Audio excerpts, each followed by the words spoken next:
Excuse me, ma'am. May I come in? Yes, come in. Sit here. Yes.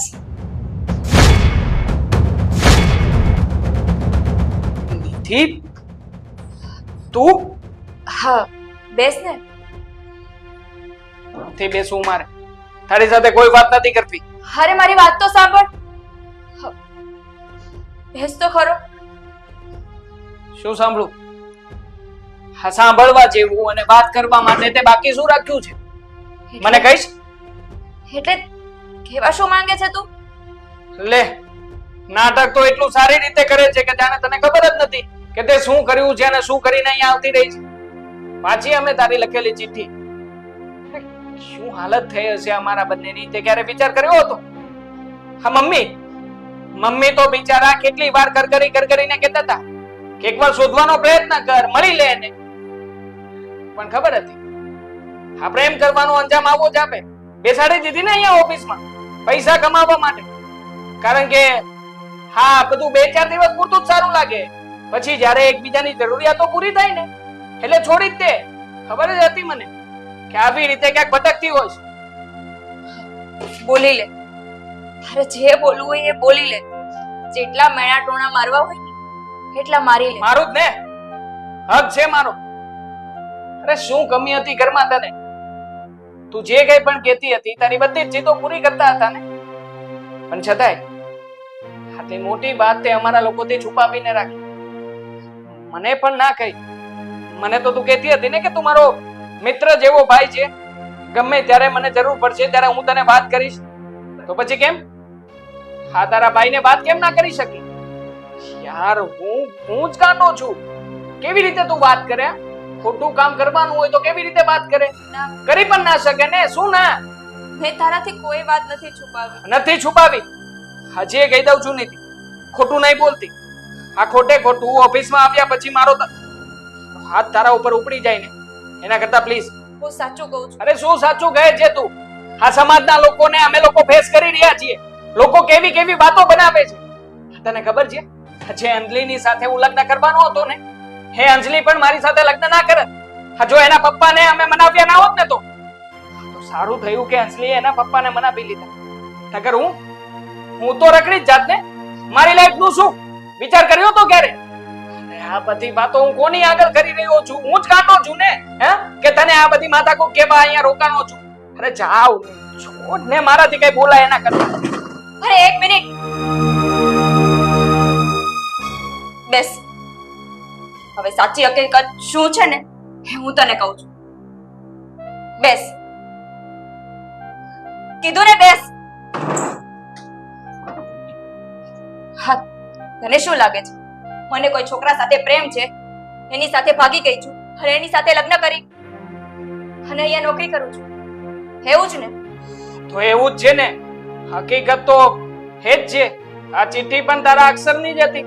આ તે જ લખેલી હતી ચિઠ્ઠી. હા, એ ચિઠ્ઠી મેં લખેલી હતી, પણ એની પાછળનું કારણ જાણવાની તમે લોકોએ ઘરમાંથી કોઈએ કોશિશ નથી કરી? નહીં, તમે લોકોએ તો મને ગોતવાની પણ કોશિશ નથી કરી. કારણ કે હકીકતમાં તો તમને લોકોને એ જ ખબર છે ને કે હું કોઈ છોકરાને પ્રેમ કરું છું અને કોઈ છોકરા સાથે ભાગી ગઈ છું. ભાગી ગઈ હોય તો અમને એ જ વાતની ખબર હોય ને.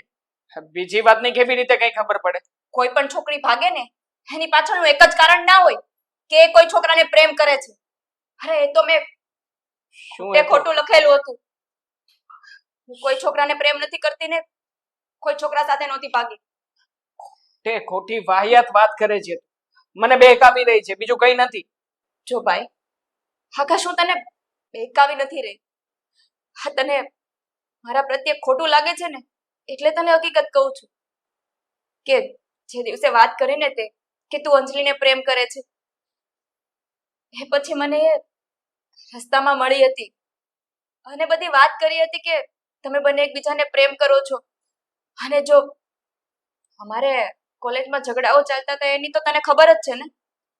અને એણે મને એવું કહેલું કે જ્યાં સુધી હું એ ઘરમાં રહીશ ને ત્યાં સુધી એ તારી સાથે લગ્ન નહીં કરે. અરે મારા ભાઈ, તારા લગ્નમાં હું વિઘ્ન બનીને રહું એ હું કઈ રીતે જોઈ શકું? શું વાત કરે છે તું? હા, મતલબ કે અંજલિએ તને ફોર્સ કર્યો હતો કે હે મારી સાથે લગ્ન નહીં કરે? હા. અને તને જો આ મારી વાત ઉપર વિશ્વાસ ના હોય ને તો અંજલિને પૂછી શકે છે. અરે તું તો મારા જીવ કરતાંય મને વધારે વાલો છે. હા, તમારા બંનેના લગ્નમાં હું વિઘ્ન બનીને ઊભી રહું એના કરતાં તો હું તમારા રસ્તામાંથી હટી જાઉં ને એ મને વધારે યોગ્ય લાગ્યું. અને જો આ કારણ દઈને હું ઘરમાંથી નીકળું તો મને તો ખાસ ખબર હતી કે તું અંજલિ સાથે પણ લગ્ન નહીં કરે, સંબંધ તોડી નાખશે અને મને ઘરમાં પાછી લાવશે. એટલે મેં આ નાટક કર્યું. હવે તને જે ઠીક લાગે એ કર.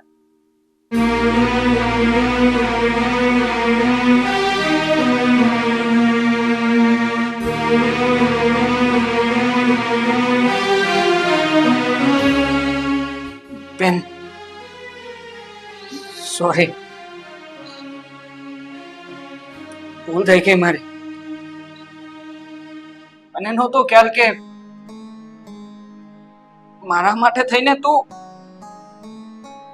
તારી જિંદગી આવી રીતે દાવ ઉપર લગાવી દઈશ. મને તો બસ જે દેખાયું અને જે જોયું ને એ જ વાતને મેં સાચી માની લીધી બેન. પણ સાચી વાત છે તારી. એક ભાઈ તરીકે કે એક માં તરીકે મેં કે મમ્મીએ ક્યારે પ્રયત્ન ના કર્યા કે બેન ભાગી શું કામ ગઈ છે. એકવાર જો મેં જાણ્યું હોત ને તો આવી ભૂલ ના થત મારી. મેં લોકોએ એ વાતનો વિચાર પણ ના કર્યો કે મારી જે બેન પાણીનો ગ્લાસ પણ પૂછીને પીતી હોય એ આ પગલું મને પૂછ્યા વગર ના ભરે. અરે તમારી ઇજ્જત મારા હાથમાં હતી. તને શું લાગે છે આવી રીતે આ ખરાબ કામ કરીને હું તમારી ઇજ્જતને સમાજમાં ઉછાળું? ક્યારે નહીં. ભૂલ થઈ ગઈ છે બેન. માફ કરી દે ને તારા પહેલાને. કરી દીધો માફ. પણ હા, અંજલિને આ વાત નહીં કરતો અને મમ્મીને પણ નહીં.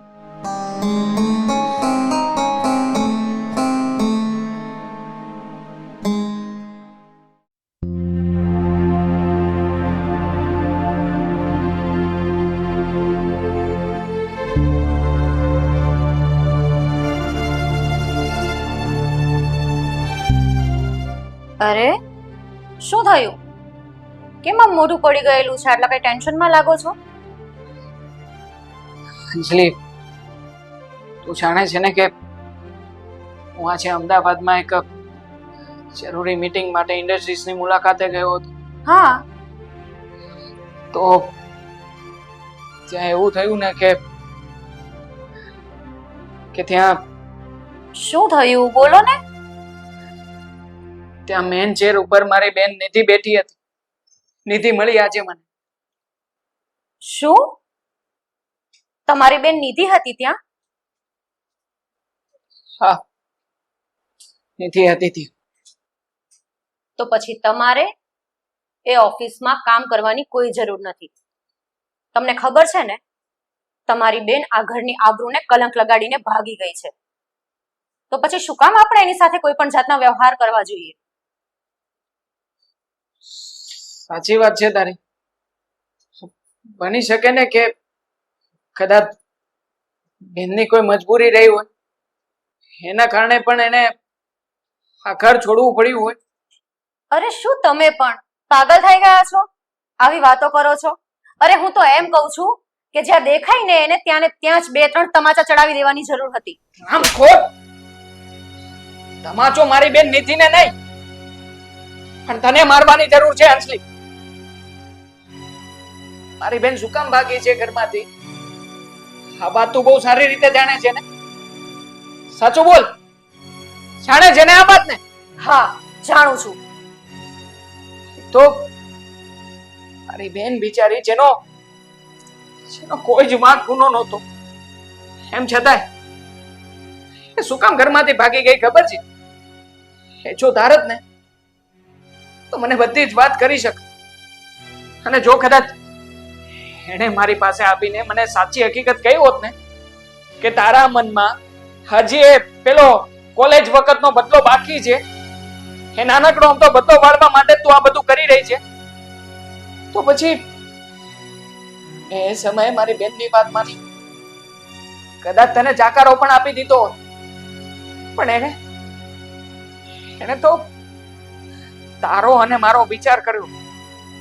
એને થયું કે મારો ભાઈ જે છોકરીને પ્રેમ કરે છે ને એ છોકરીને હું ક્યારે આડે નહીં આપું. બિચારી ભાગવાનું બાનું કાઢીને આ ઘર છોડીને જતી રહી અહીંયાથી. હા તો શું મોટી વાત છે? અને આકાશ, એક વાત કાન ખોલીને સાંભળી લેજો. તમારી માટે આ વાત એકદમ નાની હશે, પણ મારી માટે નથી. એ દિવસ તમે ભૂલી શકો છો, હું નહીં, કે એણે આખી કોલેજના સ્ટુડન્ટની વચ્ચે મને તમાચો મારેલો. એ વાત હું ક્યારેય નહીં ભૂલું. હા તો એમાં ભૂલ તો તારી પણ હતી જ ને. એ બધાની વચ્ચે આ જે પ્રેન્ક કર્યો હતો એ પ્રેન્ક કરવાની વસ્તુ નહોતી. આખરે મારી બેન પણ છોકરીની જાત હતી કે જે છોકરાની પાસે આ બધું પ્રેન્કનું નાટક કરાવ્યું હતું ને એને જરાય નહોતું ગમ્યું, એને લાગી આપ્યું હતું. અને એટલા માટે તેણે તને આખી કોલેજની વચ્ચે લાફો માર્યો હતો, જાણું છું. અને એમ છતાંય જ્યારે મેં વાત કરી હતી ને તારા વિશે, ત્યારે મારી બેને એક વાર પણ આ વાતનો વિરોધ નહોતો કર્યો. અને તું માણસ છે કે જાનવર? હે, એ બિચારીએ આવું કર્યું છતાંય તું મને એક વાર પણ કહેતી નથી કે આ બધી વસ્તુની પાછળનું કારણ જો કઈ હોય ને તો એ તારો આ બદલો ને તારા શબ્દો હતા. સ્ટોપ આકાશ. શેનો સ્ટોપ કરું? બહુ થયું તમારું. મારી એક વાત સાંભળી લેજો. 100 વાતની એક વાત. જો તમારી બેન આ ઘરમાં આવશે તો હું આ ઘર છોડીને જતી રહીશ. શું વાત કરે છે તું અંધી? મને લાગે છે કે એ દિવસો તું ભૂલી ગઈ કે જ્યારે તું બધાની વચ્ચે એમ કહેતી ફરતી હતી કે આકાશ, હું તારા માટે કંઈ પણ કરી શકું એમ છું, હું તને પ્રેમ કરું છું આકાશ. તો પછી આજે પ્રેમ ક્યાં ખોવાઈ ગયો છે? હા તો કર્યું જ છે ને. મારા બાપની જાહો જલાલી છોડીને હું આવી છું તારા ઘરે. હા તો કઈ ઉપકાર નથી કર્યો મારા ઉપર. હા તું જે જાહો જલાલી છોડીને આવી છે ને તો સામે મેં પણ તને પ્રેમ કર્યો છે. તમારી બેને પણ કોઈ ઉપકાર નથી કર્યો. એના ભાઈનું ઘર બાંધવા માટે ગઈ છે. ભાઈનું ઘર બાંધવા માટે ગઈ છે ને તો વિચાર તો કર. છે બેન પોતાના ભાઈનું ઘર બાંધવા માટે થઈને આટલું મોટું ખોટું બોલીને આખા સમાજમાં આંખે ચડીને આવું કરી શકતી હોય, હે બેનમાં ત્યાગ અને સમર્પણની ભાવના કેટલી હશે? તો પછી એ ત્યાગ અને સમર્પણની મૂર્તિને તમે ઘરે લઈ આવો અને મારા પપ્પાને ફોન કરો ને એને બોલાવો. મારા બાપને હું કઈ વધારાની નહોતી. હું ત્યાં જ રહીશ મારા પપ્પાની ઘરે. આવું બોલવાની કોઈ જરૂર નથી અંજલિ. તું પણ મારા ઉપર કઈ ઉપકાર કરીને નથી રહેતી અહીંયા. હા, તને જેવી રીતના રાખું છું ને આ ઘરમાં એવી રીતના ક્યારેય પણ મારી બેનને મેં રાખી નહોતી. પણ છતાંય આજે તું મારા માટે આ શબ્દ વાપરી શક કે તમે મને ડિવોર્સ આપી દેજો, મારે નથી રહેવું તમારી સાથે. પણ મારી બેન તો પોતાના ભાઈના માટે થઈને આ ઘર છોડીને જતી રહી. હું એને જાકારો આપી દઉં એમ? તો ઠીક છે, તમારાથી થાય એક કરી લેજો. ઠીક છે, બાકી આ ઘરમાં હું નહીં રહું 1 થી લાખ પણ. જો તમારી બેન આવશે તો સમજી ગયા મારી વાત? સમજી ગયો તારી વાત, બહુ સારી રીતે સમજી ગયો છું. નક્કી મારે જાનું કંઈક કરવું પડશે.